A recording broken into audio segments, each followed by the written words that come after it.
Good morning and welcome to 5th Generation Hobby Shop. Mag-unbox tayo and review testing ng unit WE na MEU 1911. Shoutout po pala kay Sir Era Algabre. Okay sir, welcome to 5th Generation Hobby Shop. This is your unit po. So meron na siyang kasamang gas. This is Pop Dyno number 12 standard power. So, free na yung isa and then yung additional order ni sir na isang tangke pa.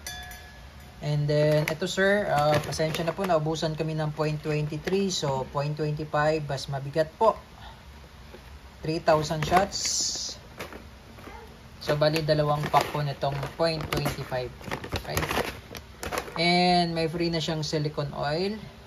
And yung additional na po na silicone oil. And this is the unit. Ayan po, WE made in Taiwan airsoft gun. This is 1911 MEU, comes with owner's manual. Ito po yung kanyang magazine. This is 15 rounder metal magazine. Nga pala yung magazine nya, lalagyan ko na po ng oil tsaka hihigpitan na natin sir, para ayan, from the factory kasi maluwag talaga yan eh. So lalagyan natin ng oil. So, ito pong bulb tool, hindi pa po ito kasama sir ha. Gamit ko lang po ito.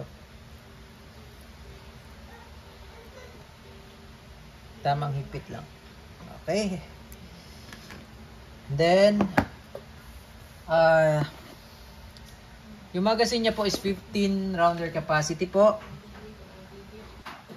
Okay, check po natin yung magazine. Load lang natin ng BBs. 15 rounder capacity pero much better kung wag nyo nang isagad sa 15, kahit 10 lang po. Okay. Load ko po ng gas. Upside down po ang paglo-load sir. Kailangan yung magazine nasa ilalim po. Okay. And press. 1, 2, 3. Okay. 3 seconds lang po. Wala pong singaw ang magazine. Okay. So, dito naman po tayo sa unit.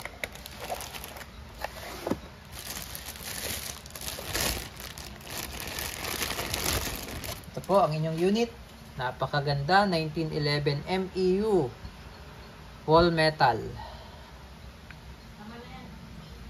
Ayan sir, bagong bago with markings.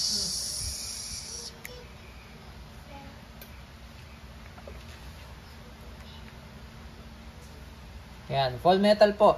Metal po yung slide, metal frame, metal yung grip, rubberize yung grip cover. Ayan, rubber po yan, plastic. Unlike dun sa mga 1911 type na classic, plastic po to. Ito rubberize, ang ganda oh.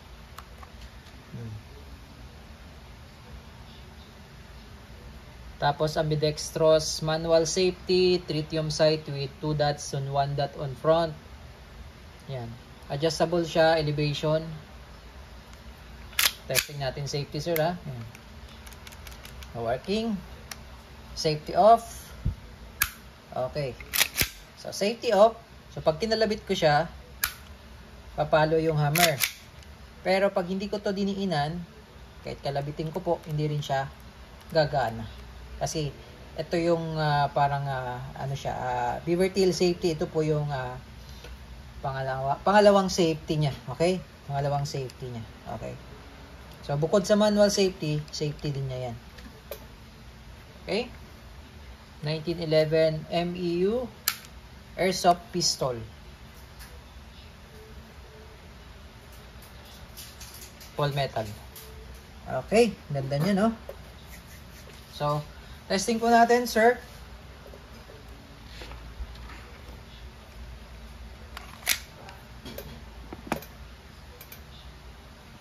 Testing po, 1911 MEU airsoft pistol. Gas blowback airsoft pistol.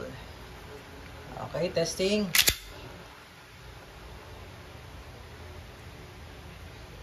Firing. Ubusin po natin yung bala sir hanggang sa mag-open slide.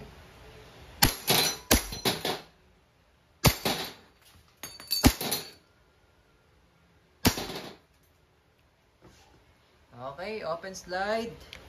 So, ibig sabihin po niyan, wala na pong bala.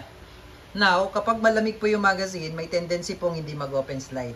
So, kailangan nyo lang pong ipahinga ang magazine. Okay? Pag nag-open slide, release nyo lang yung magazine. Press nyo lang tong mag-release.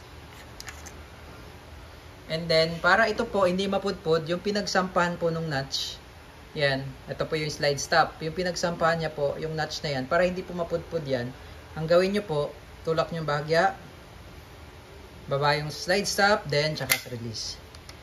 Okay, hammer down. Okay, so all goods na po sir. Again, 1911 MEU Airsoft Pistol by WE.